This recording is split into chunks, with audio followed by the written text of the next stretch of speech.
So what you see here is just your, typical license plate. You also notice that license plate backer from the Iron Butt Association. Do you want one of these backers for your plates? There's only one way to get it. It's to complete one of the runs that's sanctioned by the Iron Butt Association. I'm gonna give you some tips and pointers on how to complete your first one coming up.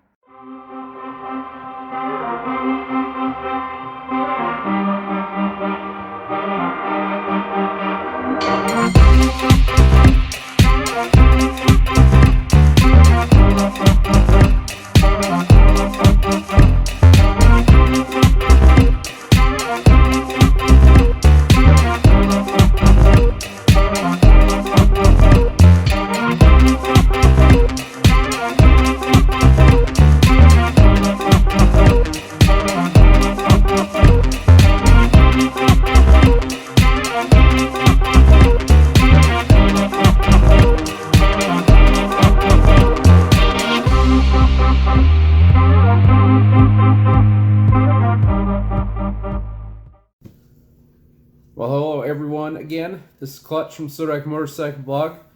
So, you've decided, you're like, okay, I really want to do this Iron Butt thing. Well, here's a few things you should keep in mind as you're preparing to go. First thing you should do is you should take kind of a mental inventory. Really kind of consider your experience as far as, how long have you rode? I say personally, you should probably have about at least 5 seasons of riding, maybe 30,000 miles under the saddle, and maybe you should be experiencing a little bit longer rides. Honestly, if your longest ride's only 100 miles, maybe you want to do some more practice and some more riding before you consider doing 1,000 miles in a day, because 1,000 miles in a day is a long ways. It is attainable, it's achievable, but it's also it's a heck of a long day. So like I said, if you don't have much experience riding long rides or a lot of experience riding, I would suggest not trying to do the run at this time. Maybe push it back a few years. Additionally, figure out how is your equipment, how's your bike set up. Has your bike never made it 50 miles without a breakdown? Once again, I would not. If it's something like that, you don't want to do that, because let's face it, you're gonna be wasting time and effort fixing that bike up. You probably want something that obviously can make it more than 50 miles. You probably want to be, maybe that a piece of equipment's made a longer road trip before. Maybe it's done a 2,000, 3,000 mile week in the past. Something where it's done longer miles. Because once again, 1,000 miles in a day, it's a long ways. The other thing, is it comfortable? If your bike is not comfortable, maybe that's not the bike you want to choose for your long distance ride. If you got a few bikes, maybe choose the bike that's got the best seat, maybe got the best ergonomics, because also there's a lot more to comfort than a seat. Make sure you got good ergonomics. There's things like that are going to help you. Like I said, 1,000 miles is a long way, and you're going to hear it a lot. All right, so second step, prepare.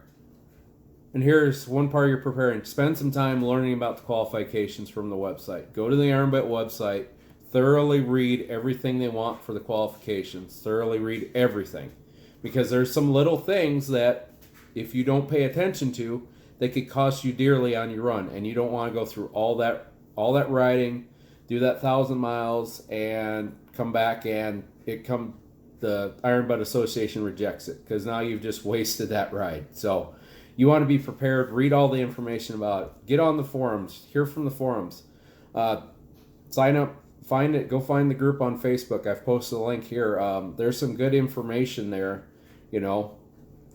Talk to somebody who's done it before. Do some thinking like that. Also, research your route. Research that route. When my run planning started, it started back about August of last year. The first run, I was going to do the Bun Burner 1500, thinking, well, I'm going to work in a hotel stop because 1,000 miles in a day is a long way. Figured work in that hotel stop so I at least can rest for the night. Originally, I was going to ride over to somewhere out by Madison, Wisconsin and back, 750 miles from here one way. That was the original plan. Well, then the plan morphed. It morphed into I was going to ride down to Colorado, ride I-70 over to I-15, and then come back up Salt Lake. And then that plan morphed into I was going to take I-90 into Montana and come down on I-15 into Salt Lake City. And finally, we settled on the route of going down to Nebraska to pick up the trailer and did basically a big loop over to Sioux Falls, down through Sioux City, Fremont, Nebraska, and back over to Alliance and back north. So your route's going to evolve several times. You want to keep in mind, though, always think about those fuel stops. Also, the corner stops. The corner stops are probably the most imperative if you're doing a circle ride, because those are what mark your corners. And if you got to go 100 miles and then mark a corner again, you know what? Make the stop, because that's additional proof for the rides. But make sure you do plenty of research on your route. Keep in mind, like I said, fuel stops. Also, fuel stops that will give you, that will give you a receipt. Or like, I would suggest sticking, if you can, try to go to truck stops, because those are staffed 24/7. So if you have an issue out on the receipt, on the fuel pump, you got someone inside there that can take care of you. When I started my run, the first receipt went to the gas station here. It was closed, and sure enough, it said the receipt was available with the attendant. So I had to go another mile down the road, try again at another gas station to get a fuel receipt. So one of those important lesson learns there. Additionally, places of fuel and stuff, is there a place to stay as needed? You might want to keep in mind, just in case, if you do get tired, you might want to find a little, on your route, you might want to have an idea of a hotel where if you need to get 4 hours of sleep, you can get 4 hours of sleep if you need just a quick refresh. This is pretty important, especially if you're doing, let's say you're just doing the Bun Burner, which is a 1,500 miles in 36 hours. Obviously, you're going to work in a hotel stop there, or I would suggest it anyway. Download all your apps you need and all your maps you need before the run, and make sure all of them work, because the last thing you want to be doing is wasting time fiddling with your app that doesn't work. Also, I'd get familiar with the apps beforehand. Like if you're using SpotWallet for the first time, I can attest to this. Sit down and dink with it for about half an hour. I did, and I'm glad I did, because it would have been really hard at 12:15 on that Saturday morning to try to figure out how to launch my Bubbler GPS and make it work with SpotWallet. But I did a lot of that beforehand. You always want to check everything out beforehand. Make sure it works. Additionally, I would try to get either just a hard GPS or like an actual GPS, or download your maps to your phone or whatever you use for a GPS. For me, I have an old smartphone, and I use it's the app. It's called Here. It's a map app, and essentially you can download all the maps for everywhere in the world. You download them, and it's all free. So I downloaded the whole lower 48, and it was all free, and now I have a GPS, and it's a GPS that updates all the time. Like I said, once again, it's all free. I'll include the link in the description, but that was a really good app for me to use, and the nice thing about being downloaded, run through places where there wasn't much cell phone reception, I had my map the whole time. Make sure when the station prints the receipt, make sure it's right. Always check it beforehand. Always make sure everything's there, especially on the first and last ones. On your route, make sure that you like I said before, double check your construction. And also practice your stops. Before you stop, one of the key elements is you have to take a picture of your receipt with your odometer after you fill it up. So practice that a little bit. Go to the gas station. People look at you weird, but hell with them. Go up there, practice your fuel receipts, and practice taking pictures. One thing I would suggest, get some kind of a sleeve or a little clipboard that you can put it on, because I did not do that, and I have like probably 6 pictures of every fuel receipt, because trying to get it right with dealing with the wind. So keep that in mind and practice it before you go. Additionally, prepare for the unexpected. Things will happen. You're riding 1,000 miles. You're probably riding anywhere from 16 to 20 hours at a crack. You're crossing a lot of country. You're going to run into something. So prepare for the unexpected. Always have a backup plan for like a no receipt, etc. For me, obviously it started at the beginning. First receipt, didn't print. Had to go to the gas station, get a print. But I had a backup in my mind. If all else fails, I was going to go to the ATM and take out $20.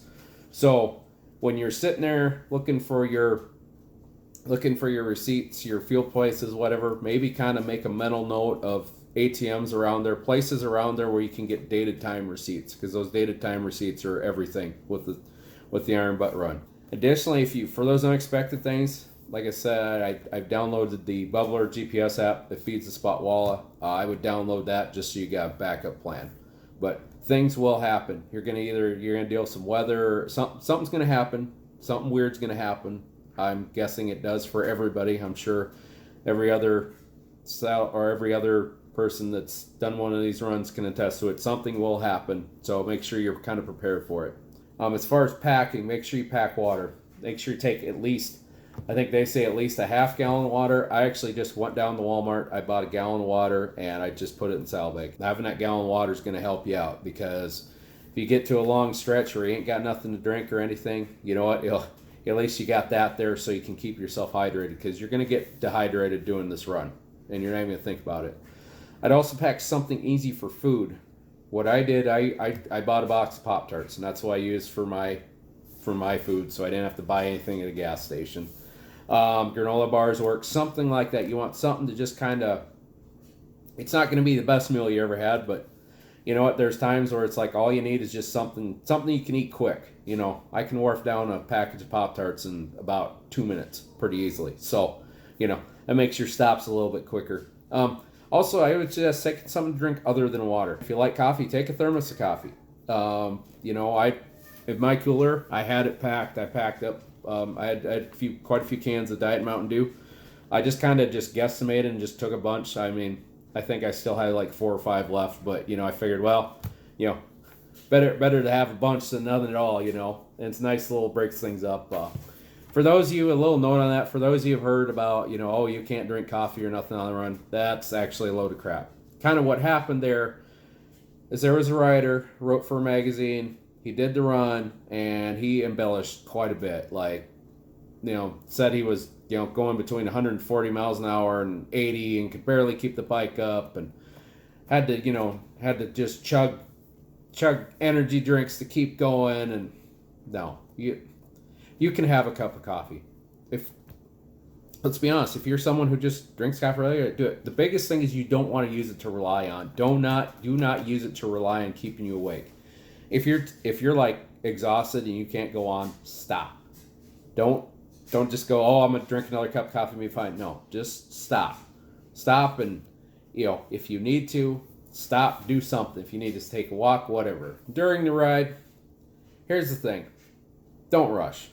You don't need to rush. You don't need the speed. You don't have to do all this. I mean, especially with the Salsour 1000 and the Bun Burner 1500, you don't need the speed. You don't need to be speeding or doing anything dumb like that. If you choose your right route, you stay on, I mean, I'm telling you, if you stay on like interstates, major highways, you know, maybe don't go down the narrow mountain pass that has a speed limit of 20 miles an hour for 200 miles because it's pretty. This is kind of the run you need to just go. So, but you don't, like I said, you don't need to rush. I completed my ride in 20 hours, and I didn't break the speed limit really at all. There may have been a couple spots in town where I wasn't quite slowed down to the town speed limit, but for the most part, I didn't like our interstate speed limit in South Dakota is 80. I was doing 80 miles an hour. You know, the highways in Nebraska, most of them are 65. I was doing 65. There was no, like, I wasn't actively speeding to like, oh, I got to speed to keep up. No, and I was slowed down quite a bit by some fog and also a few thunderstorms. So there was a stretch, probably about 3-hour stretch 2-hour stretch where I was dealing with, well, about 20 minutes of fog where you can only go about 40 miles an hour. And then you get a reprieve for 10 minutes and same thing again. So with that, dealing with the fog, getting slowed down by a thunderstorm, you know, I still did it in 20 hours, and I didn't have to rush, and I didn't feel rushed at all the whole time. I really did not feel rushed. The big thing is you want to focus on making your stops quicker. You know, get your process down. You know, pull in, fuel up, get your receipt, take a picture, update your log. If you gotta go to the bathroom, go to the bathroom, and then go. Like, it should be just, you know, 1, 2, 3, 4, like, just no dicking around. Just get in your habit, kind of just do the same thing every stop. Do the same battle rhythm every single stop, because if you do that, it'll become second nature. You're not going to forget anything, and you're going to do it by instinct. So make sure you're doing that. You know, focus on making your stops quicker. Like I said before, use an app to report it reports the spot wall. I described that. I use Bubble GPS. It's for Android. They also have an equivalent for Apple. But use that app. It's a great backup, and it makes your verification easy. I mean, and plus you can timestamp your photos, and that's where I stored all my photos too. And then I use those photos to submit as my photos to the Iron Butt Association. So that worked out good. And like I said, everything was timestamped, and you know, it's a good little backup plan, and I'm pretty sure that the Iron Butt people like that when you send that in for your verification, because it's your backup. What I did for my GPS is I set it for the corner points. I didn't necessarily, I kind of had an idea of where my fuel stops were going to be, but I really set my GPS for my corner points, so I kind of had just an idea of where to go, you know. So that way I didn't miss a stop. And plus it gives you something to focus on, you know. If you're struggling a little bit, you know, you'd be like, oh, hey, you know what? I got this turn, and I got 200 miles yet to this turn. I've been 200 miles so far. So, you know, you kind of got something you can focus on. You can almost set like yourself a mini goal. And like I said, you won't miss your corners, which are probably, you know, you probably don't want to miss them when you're doing this run. Like I said before, use your phone, you know, download your app beforehand. I said that before. If it's not your day, bail out. If things aren't going right, just call it a day. Live to ride another day. That's what the Iron Butt Association says. And so, like I said, just live to ride another day. There'll be other days to ride. Don't push it. Don't do anything stupid. And like I said before as well, don't rely on stimulants to keep you awake. If you're tired, rest. Additionally, if you rely on it and you make a fuss of it and you let them know that you're relying on it, you're doing like a blog like this or something. If I was up here right now saying, oh, well, I had to do this, and just making stuff up, guess what? Iron Butt Association would pull my ride. So keep that in mind too. You can be, after you're in there, they can pull it at any time. Keep your log up to date as you go. That seems like too easy. Also, keep your receipts in a safe spot. I used a small journal book, and then I had binder clips to keep my receipts together, and I put it in a Ziploc bag, keep it dry. Definitely expect to maybe get a little fatigued. You're going to experience a time where you get a little fatigued, and you're going to need to get up and walk around or something like that. Also, the last 300 miles, it's probably going to be the hardest of the trip, but you've done 700 miles so far, so keep pushing it. By there, you will make it if you got 300 miles left. But it can be some of the hardest riding. And the last thing when you're riding, you know, enjoy the ride. Try to do your best to enjoy it. You know, part of my day was I rode through the sandhills of Nebraska, and they were looking gorgeous that day. And it was 75 degrees, and there wasn't a lot of humidity, and the sun was out, and it was absolutely probably the best day of riding I've had for quite a long time as far as weather goes. So if you enjoy riding, which you obviously do, because to me, if you're doing one of these rides, you enjoy riding, because if you didn't, you wouldn't be doing one of these runs, I don't think. So focus on that as another part of, you know, to get you through like them last 200, you know, be like, yeah, I'm tired.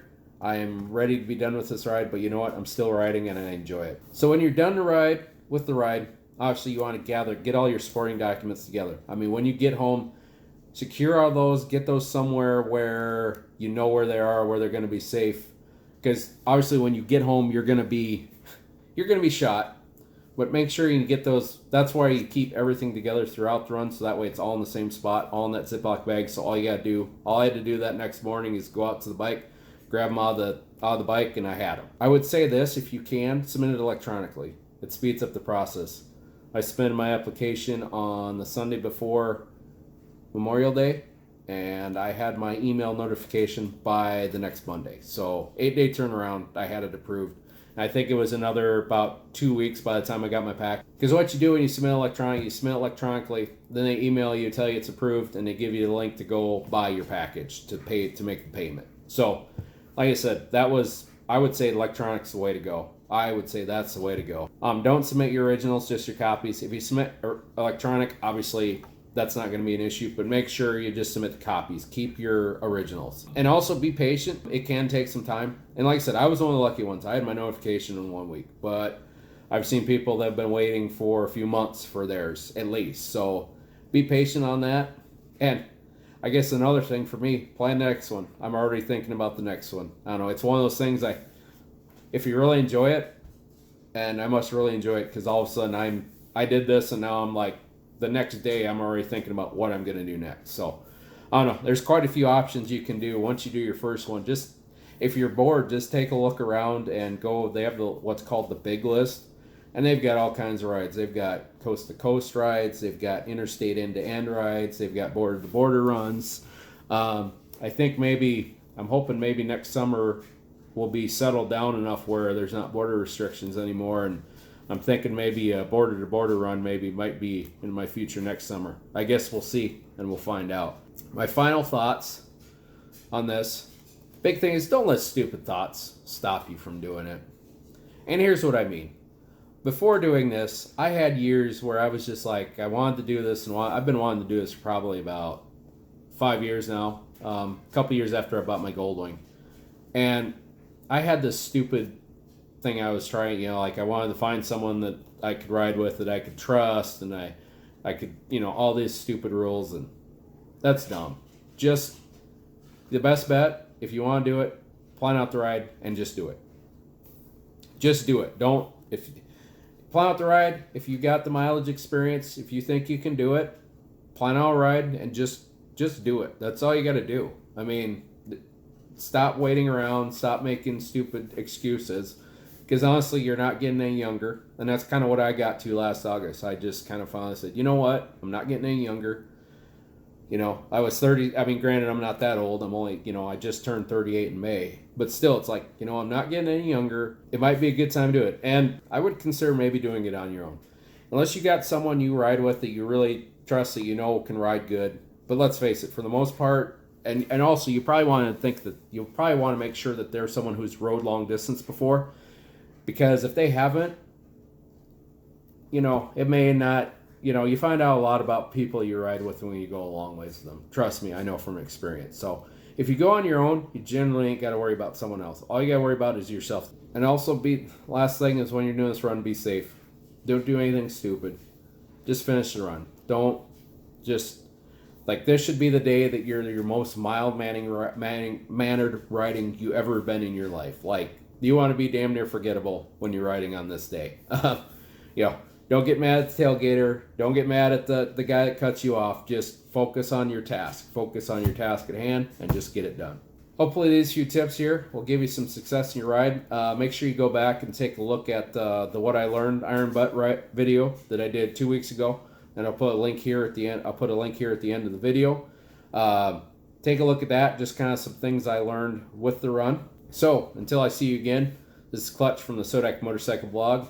Remind you to keep the rubber side down and enjoy the ride.